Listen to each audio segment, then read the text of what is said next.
E continuamos na série de mensagens que nós estamos nela, que é a exposição da carta de Paulo aos Gálatas. O tema dessa série de mensagens é Voltando ao Evangelho, Descomplicando a Fé. Nosso interesse é falarmos um pouco a respeito da base da fé cristã, incentivando a igreja a retornar para a simplicidade da fé cristã e nos desvencilhar um pouco ou totalmente daquilo que está sendo às vezes anunciado como fé cristã, mas que de fato biblicamente não encontra suporte, não encontra subsídio. Na verdade é mais uma prática religiosa vazia do que na verdade um conceito cristão bíblico para as nossas vidas. O que nós queremos como cristãos, o que nós buscamos como cristãos é viver a partir do que as Escrituras nos ensinam e não vivermos apenas pragmaticamente a fé de forma a inventarmos novos modelos, novos parâmetros, novos conceitos, novos valores que surgem simplesmente a partir da nossa experiência de vida. Não, nós queremos viver uma fé bíblica. E é por isso que nós estamos aí nessa busca por esses valores na carta de Paulo aos Gálatas, porque essa carta é justamente um chamado de Paulo a estas igrejas que compunham a região da Galácia, a um retorno ao evangelho puro e simples. Eu quero convidar você a abrir a sua Bíblia comigo aí nesta carta, então, a carta aos Gálatas, no capítulo de número 2, nós vamos ler a partir do versículo 11.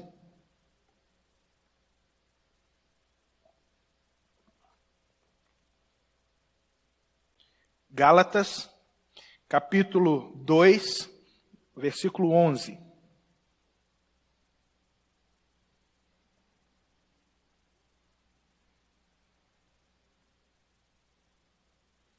Diz assim: Quando, porém, Pedro veio a Antioquia, enfrentei-o face a face, por sua atitude condenável.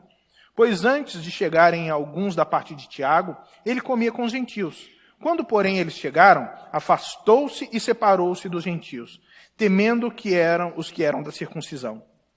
Os demais judeus também se uniram a ele nessa hipocrisia, de modo que até Barnabé se deixou levar. Quando vi que não estavam andando de acordo com a verdade do Evangelho, declarei a Pedro diante de todos: Você é judeu, mas vive como gentio, e não como judeu. Portanto, como pode obrigar gentios a viverem como judeus?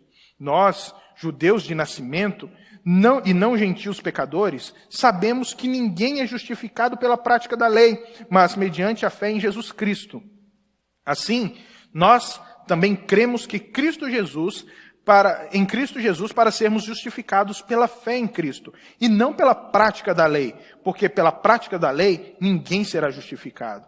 Se, porém, procurando ser justificados em Cristo, descobrimos que nós mesmos somos pecadores, será Cristo então ministro do pecado?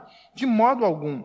Se reconstruo o que destruí, provo que sou transgressor. Pois, por meio da lei, eu morri para a lei, a fim de viver para Deus. Fui crucificado com Cristo. Assim já não sou eu quem vive, mas Cristo vive em mim. A vida que agora vivo no corpo, vivo-a pela fé no Filho de Deus, que me amou e se entregou por mim. Não anulo a graça de Deus, pois, se a justiça vem pela lei, Cristo morreu inutilmente.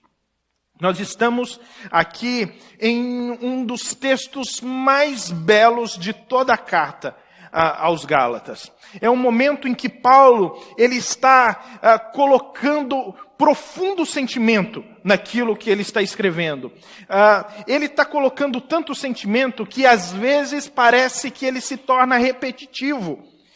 Parece que ele está várias vezes falando a mesma coisa, repetindo e repetindo, e alguns eruditos vão dizer que isso aqui acontece quando um pregador, ele não tem habilidade retórica. Então, quando falta habilidade retórica num pregador, ele começa a repetir a mesma coisa várias vezes. E é o que Paulo está fazendo. Mas isso acontece não só quando falta essa habilidade retórica, mas também, eles dizem, quando uma pessoa está tomada de profundo sentimento, profunda emoção, que aquilo mexe tanto com ela, que ela quer anunciar e ela quer repetir e ela quer falar a ponto de fixar isso no seu ouvinte. E é justamente isso que nós temos aqui. Um Paulo apaixonado, um Paulo realmente tomado pelas suas emoções, falando àqueles irmãos das igrejas da Galácia. Nós sabemos que Paulo está se defendendo. Paulo, ele está defendendo contra acusações que os judaizantes estavam fazendo a ele. Eles estavam dizendo que Paulo não era um apóstolo, que Paulo era um farsante, que o evangelho de Paulo era uma farsa também. Eles estavam incriminando Paulo de não ser alguém que andou entre os 12 e tomou o apostolado por conta própria. Ou seja, ele estava se autoproclamando apóstolo, mas não tinha cacife para ser, porque não andou entre os 12. Mas Paulo vai falar, olha, eu estive com eles e o meu apostolado foi através de um chamado do próprio Jesus e foi confirmado por esses homens também. Eu estive em Jerusalém, estive com eles, e nos textos anteriores ele vem relatando a sua experiência de vida, e como ele tem se dedicado à causa do Evangelho, mesmo tendo sido ele um dos maiores perseguidores da igreja.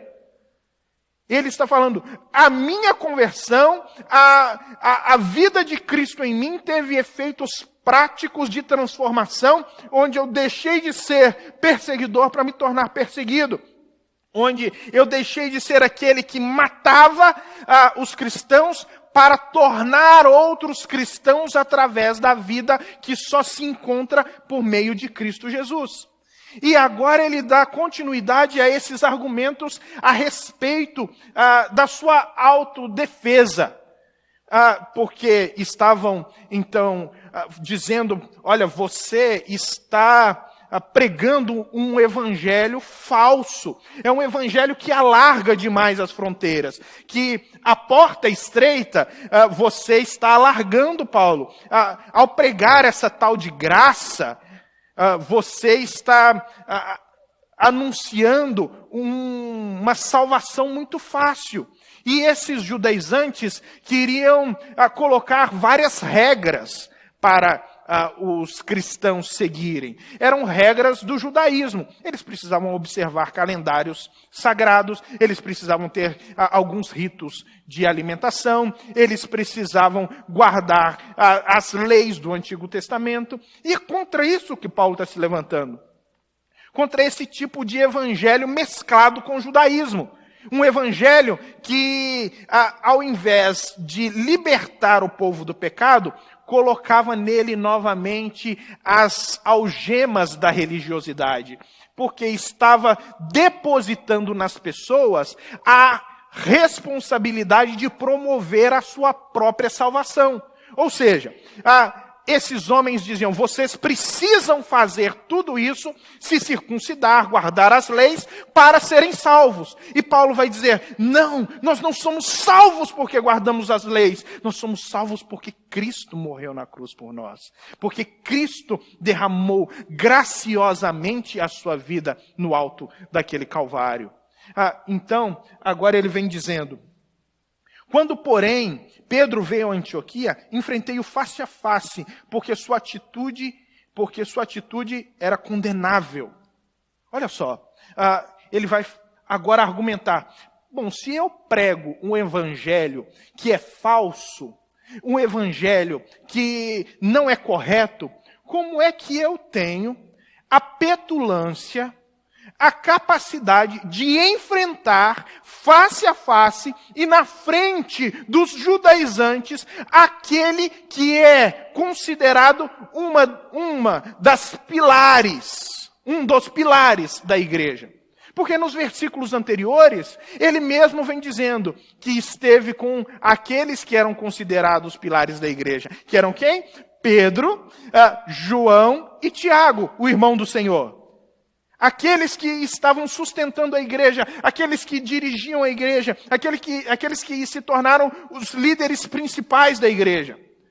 Agora ele vem falando, peraí, vamos pensar logicamente? Será que esse povo tem razão de me acusar de estar pregando o evangelho falso? Porque eu só vejo esse pessoal tentando amaciar o lado de vocês. Eu não vejo eles confrontando em nada uma liderança que pode estar agindo errado. Mas deixa eu falar com você. Quando Pedro, aquele Pedro que lá em Jerusalém foi considerado o pregador entre os judeus, aquele que guardava o baluarte da pregação, do anúncio do evangelho aos judeus, fez uma coisa errada, eu não tive problema nenhum em enfrentá-lo face a face. Eu não tive problema algum em chamá-lo e dizer, Pedrão, você está errado. E o que Pedro estava fazendo? Ele vai explicar o que Pedro estava fazendo. Ele vai falar, pois, antes de chegarem alguns da parte de Tiago, ele comia com os gentios. Quando, porém, eles chegaram, afastou-se, separou-se dos gentios, temendo os que eram da circuncisão. Olha só, ele está falando assim, eu estava em Antioquia, essa Antioquia aqui era a Antioquia da Síria, e lá era uma igreja missionária, uma igreja que cresceu a partir do trabalho de Barnabé e de Paulo, mas era uma igreja gentílica, era uma igreja composta por não-judeus. E aí, o que acontece? Pedro vai lá, vai conhecer a igreja, vai saber o que está se passando naquela igreja. E quando ele chega, ele se alegra.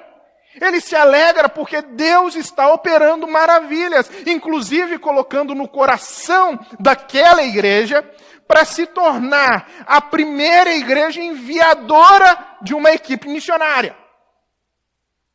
E ele está vendo como essa igreja está sendo consolidada pelo poder do Espírito de Deus.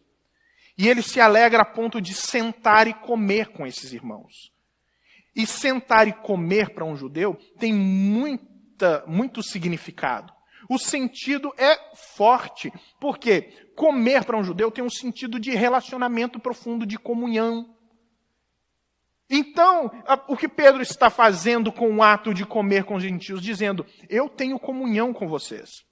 Mas se você olhar historicamente, os judeus, eles odiavam os gentios. Historicamente, eles achavam os gentios inferiores, pelo menos espiritualmente inferiores. Eles esperavam que o Messias viesse e desse cabo de todos os gentios, para que a nação de Israel reinasse sobre todos.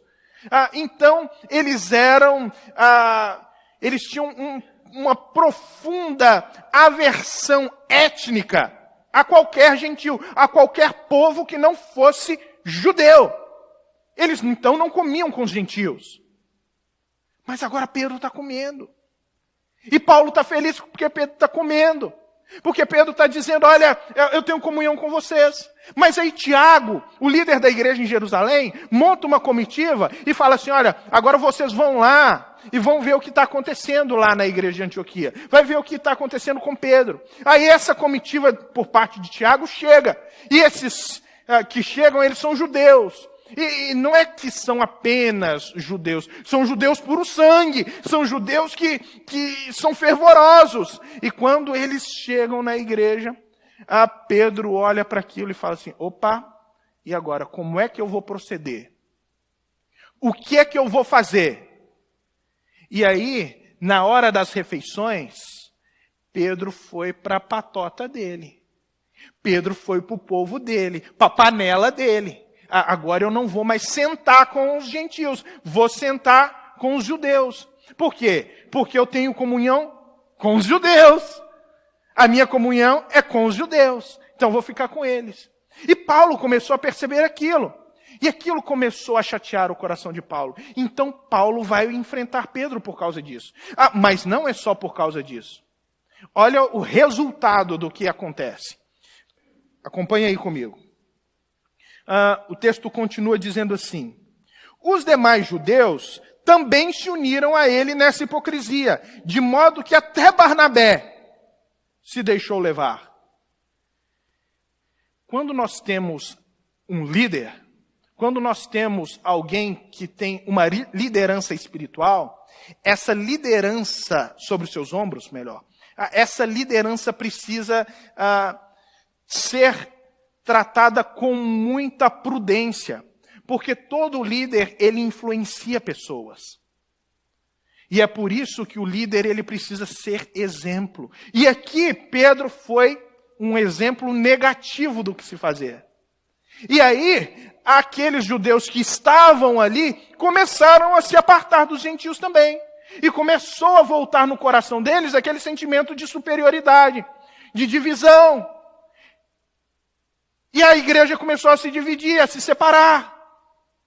E aí, o Barnabé, que é o grande amigo de Paulo, que era, talvez, o pastor da igreja de Antioquia da Síria, que era o líder, porque quando a igreja começou a surgir, foi Barnabé que foi lá e organizou toda aquela situação, era referência naquela igreja, também se deixou, influenciar pela presença de Pedro, pela situação que Pedro estava causando. E Paulo começou a observar aquilo e ele ficou atônito. Ele está dizendo, peraí, como que isso está acontecendo? O que está acontecendo aqui? Isso é ilógico. Não pode haver duas igrejas, uma gentílica e uma judaica. E olha, se Paulo não tivesse intervido nessa situação, talvez nós não teríamos a igreja no formato que nós temos hoje. Talvez nós teríamos duas igrejas. Uma igreja judaica, com um padrão, um tipo de expressão cristã totalmente diferente da igreja que se reúne hoje aqui. Mas foi por causa da postura de Paulo, de enfrentar Pedro nessa situação, que a uniformização da igreja aconteceu e se manteve. O que nós precisamos tirar aqui desse texto é o exemplo de que ninguém, por mais tempo que tenha no Evangelho, por mais cheio do Espírito de Deus que seja, por maior conhecimento teológico que tenha, está isento de ter atitudes erradas e infantis. Porque essa foi a atitude de Pedro. Ele estava tendo uma atitude reprovável. Isso aqui não mancha o caráter, nem a fé, nem o líder que Pedro foi.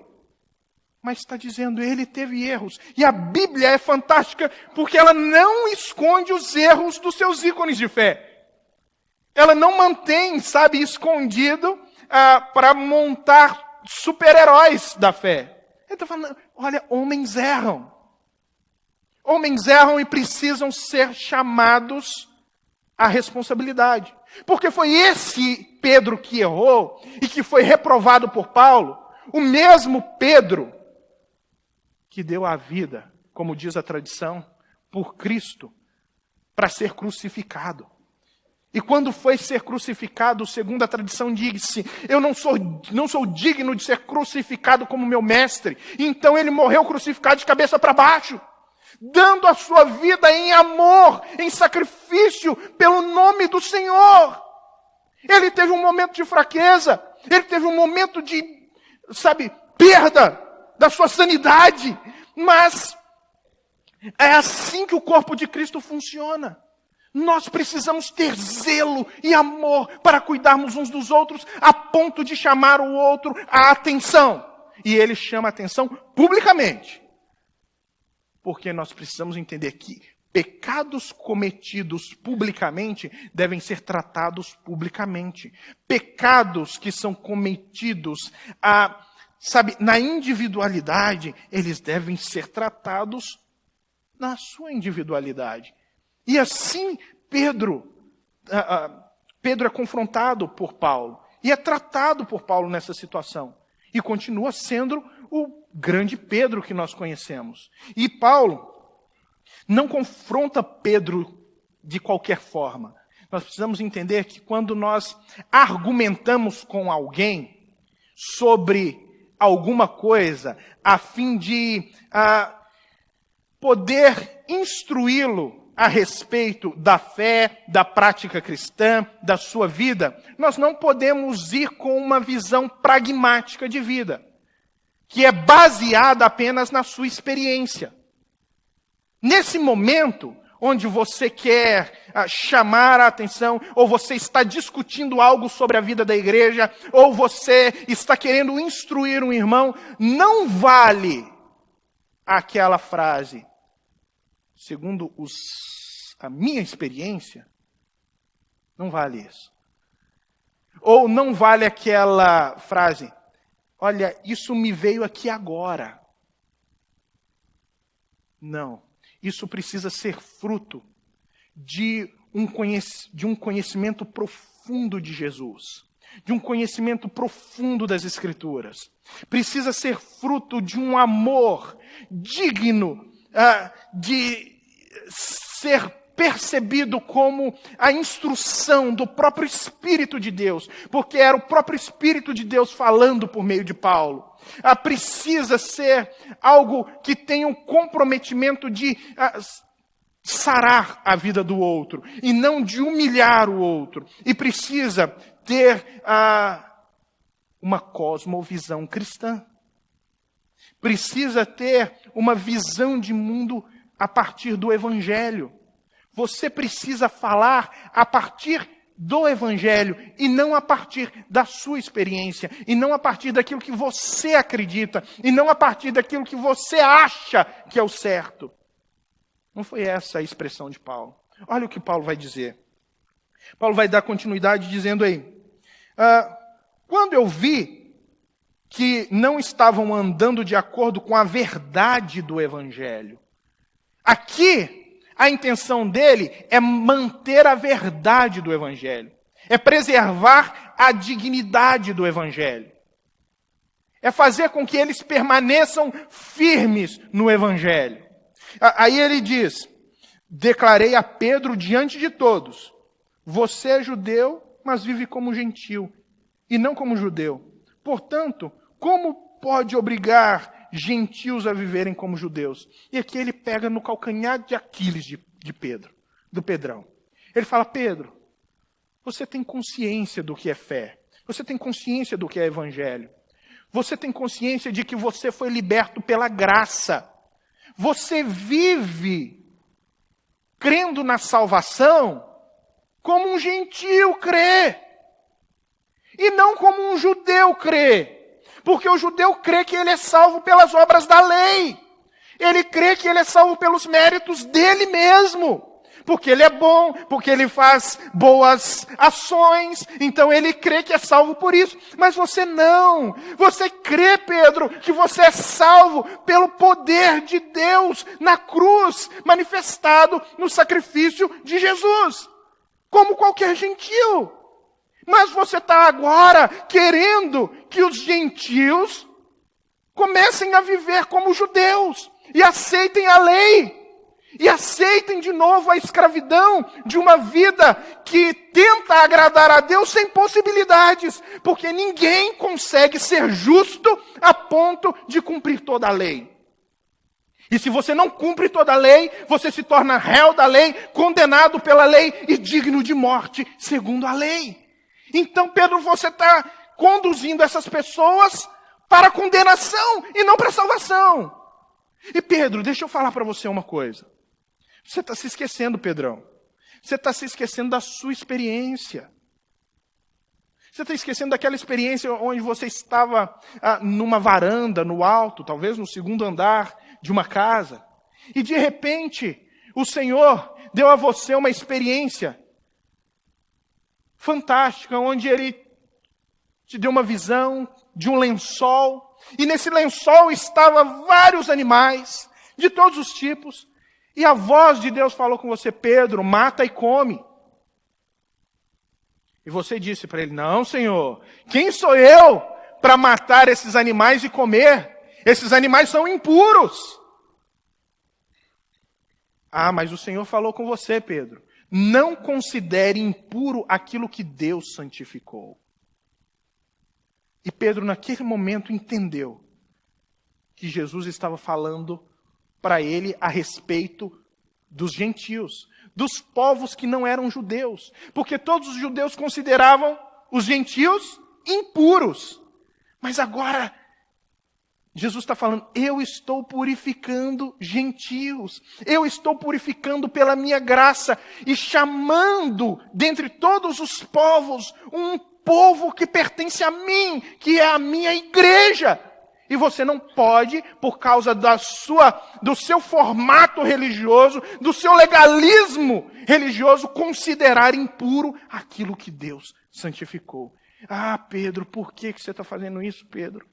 Por que você está considerando impuro de novo aquilo que Deus santificou? Essa é a pergunta de Paulo. E aí, Paulo continua argumentando com Pedro. E o argumento dele é profundamente teológico. O argumento dele tem base no Evangelho. Não é pragmático. Não é apenas uma discussão para saber quem ganha. É uma discussão que tem fundamento bíblico, que tem o interesse de tirar o outro do erro e trazer o outro de volta para o Evangelho, para que a verdade do Evangelho seja estabelecida, para que a verdade do Evangelho permaneça. Não é simplesmente uma discussão para ver quem vai ganhar, para saber quem é o melhor. Não, ele vai dizer: nós judeus de nascimento e não gentil pecadores, sabemos que ninguém é justificado pela prática da lei, mas mediante a fé em Jesus Cristo. Assim, nós que cremos em Cristo Jesus, para sermos justificados pela fé em Cristo, e não pela prática da lei, porque pela prática da lei ninguém será justificado. Então ele vai dizer: olha, você sabe, Pedro, nós que somos judeus por sangue, e não gentil pecadores, e quando ele está falando de não gentil pecadores, ele está falando assim: nós temos um tipo de pecado diferente do deles. O pecado deles era o pecado da idolatria e de andar longe de Deus. O nosso pecado era o pecado que era condenado pela própria lei, porque a lei, ela expunha o nosso caráter pecaminoso todos os dias. Porque quando você lê os 10 mandamentos, todos os dias, não precisamos nem ser os 10 mandamentos.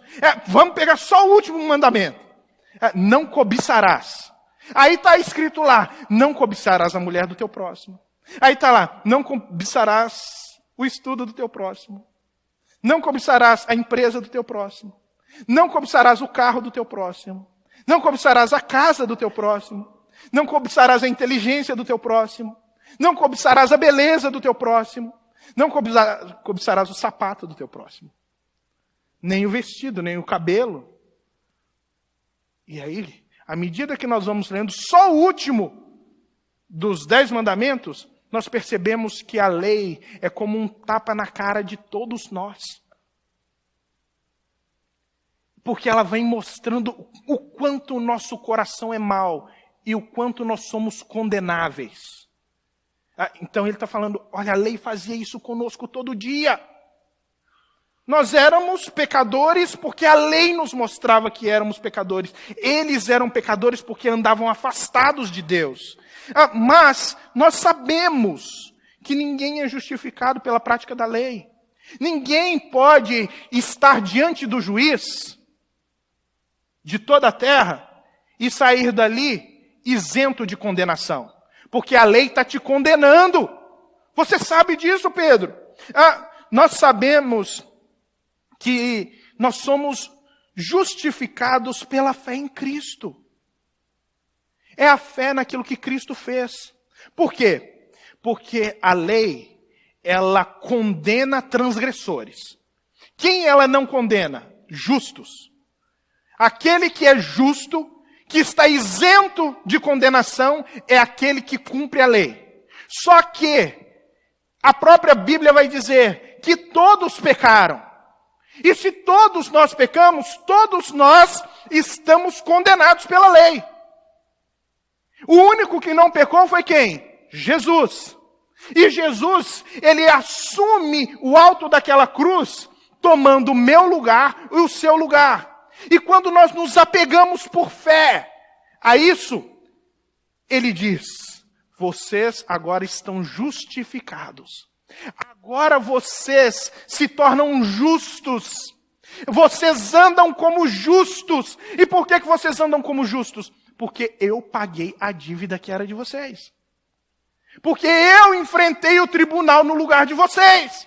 Porque eu enfrentei a sentença no lugar de vocês. Então vocês se tornam justos. E é pela fé. Então, por mais que as pessoas tentem, Pedro, elas não vão conseguir por conta própria chegar a Deus. Só existe um meio, por meio de Cristo Jesus na cruz. Então, ele continua ensinando a Pedro. Assim, nós também cremos que em Cristo Jesus, para sermos justificados pela fé em Cristo. E não pela prática da lei, porque pela lei ninguém será justificado. Ninguém. A lei não salva, a lei só condena, a lei só revela quem somos. A lei só joga na cara de cada um de nós que nós somos pessoas condenáveis. Aí ele vai continuar.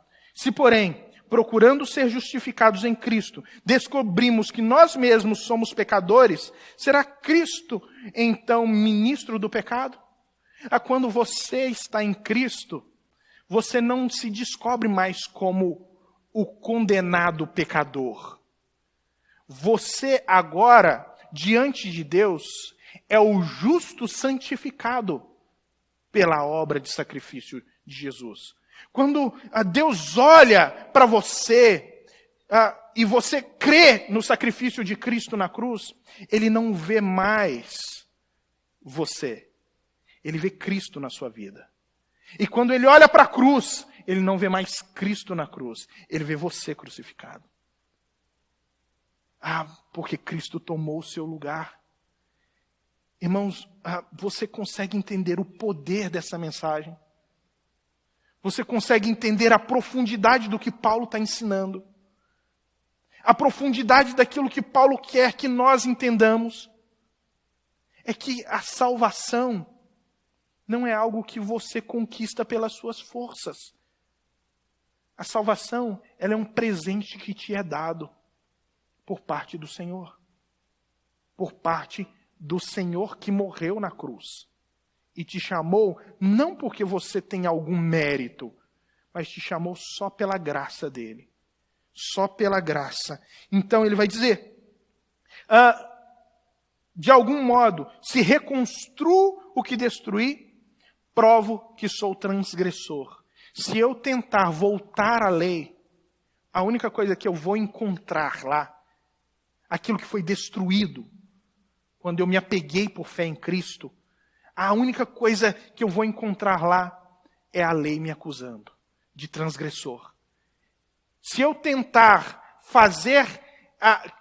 ser salvo apenas pelas minhas obras de justiça, por eu ser bonzinho, todos os dias eu vou descobrir que eu sou fracassado. Porque para cada boa obra que você tem, quantos sentimentos maus você tem? Quantos desejos errados passam no seu coração? Quantos pensamentos incoerentes passam na sua mente? Se você voltar para a obra da lei, a única coisa que você vai descobrir é que você é condenável, que você é transgressor. Então ele vai continuar. Pois por meio da lei eu morri para a lei, a fim de viver para Deus. Eu preciso morrer. Porque a lei, ela me condena à morte. E quando foi que eu morri? eu morri em Cristo. E só porque eu morro em Cristo, porque Cristo morreu por mim, e eu acredito que lá naquela cruz eu estou morto nele, é que a salvação se torna real, se torna viva, potente em mim. Aí ele vai dizer, sabe por quê? Porque eu fui crucificado com Cristo. Oh, irmãos, olha o poder disso.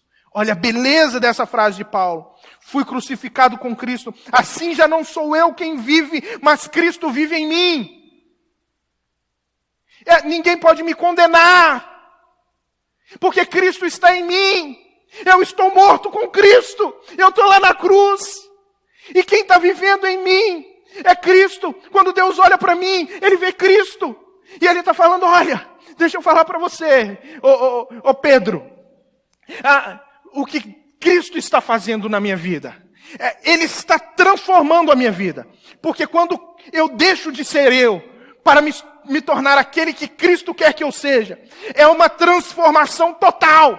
É um novo nascimento. É uma regeneração. É uma vivificação. É pegar quem estava morto e trazer à vida. É pegar quem era escravo e tornar livre. É fazer com que aquele que não tinha condição de amar, por causa da dureza do coração, tenha condição de amar. É fazer com que aquele que não tem condições de fazer o bem, por ser pecador, tenha condição de fazer o bem, porque agora é cheio do Espírito. Olha, Pedro, eu não estou trocando de religião. Nós não estamos trocando de religião. Não é fazendo negociação entre judaísmo e cristianismo. Nós estamos trocando de identidade. Eu estou deixando de ser o eu transgressor, condenado, para me tornar o eu em Cristo, santo e salvo. Porque agora o Espírito Santo habita em mim. Agora o Espírito Santo é capaz de infundir santidade em mim e me conduzir em santidade, em transformação. É porque Cristo morreu por mim, só por isso. E aí ele continua dizendo, a vida que agora vivo no corpo, eu vivo pela fé no Filho de Deus, que me amou e se entregou por mim. Você consegue entender esse amor? Irmão, você consegue perceber esse amor? É um amor de sacrifício. Não é um amor estático. Não é simplesmente um amor de conto. Não é simplesmente um amor subjetivo. É um amor concreto. Que se fez carne em Cristo Jesus e tomou nosso lugar na cruz. Quando nós escutamos uma palavra como essa de Paulo, nós não podemos deixar de glorificar a Deus. Porque todos nós éramos perdidos, pecadores. Mas encontramos nele graça suficiente para nos dar a salvação. Irmãos, se o seu coração não pulsar por isso, se o seu coração não inflamar com essa mensagem de Paulo, as bases da sua fé precisam ser revistas. Porque é isso que Paulo está fazendo. Ele está incendiando uma igreja com o Evangelho. Com o Evangelho de Cristo. E por fim ele vai dizer, não anulo a graça de Deus. Eu não posso anular a graça. Porque se você está tentando ser salvo pela sua própria força, porque você acha que faz o bem, porque você acha que frequenta a religião, ou participa de uma igreja apenas, ou porque você toca, ou você canta, ou você prega, ou porque você faz alguma coisa na igreja, porque você trabalha bem, porque você serve, ou porque você dá o seu dízimo. Se você acha que é por causa disso que a sua salvação está garantida, você está enganado. Você está anulando a graça. Você não pode anular a graça. O que você precisa fazer é reconhecer o que Paulo reconhecia. Sabe o que Paulo reconhecia? Eu sou pecador, dependente da graça do Senhor. que é graça, um favor que nós não merecemos. Eu sou dependente dessa graça totalmente. Eu preciso dessa graça para ser salvo. Então ele fala, eu não anulo a graça de Deus. Pois, se a justiça vem pela lei, Cristo morreu inutilmente. Se a justiça vem, se você se torna justo, porque você está fazendo tudo isso que foi falado aqui, então a morte de Cristo está anulada. Então Cristo, não tem sentido Cristo morrer. Não tem sentido o que nós estamos fazendo aqui. Não tem sentido a fé que nós temos. O que Paulo está falando é assim, olha, se você se voltar para a lei, se você se fiar no pragmatismo da fé, se você se fiar na religiosidade, no ritualismo, você está cancelando o cristianismo. Porque o cristianismo não se baseia em religião. O cristianismo se fundamenta no Cristo crucificado. Só nesse Cristo crucificado.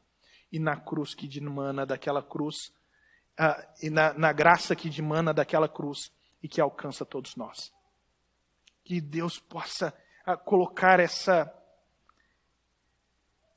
esse gozo, essa alegria no nosso coração.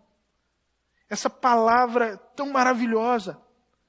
A ponto de você olhar aqui hoje e falar assim, tá, que essa é a minha expectativa. Tá! Ô pastor, mas você está falando aqui, eu não preciso fazer nada para ser salvo. É.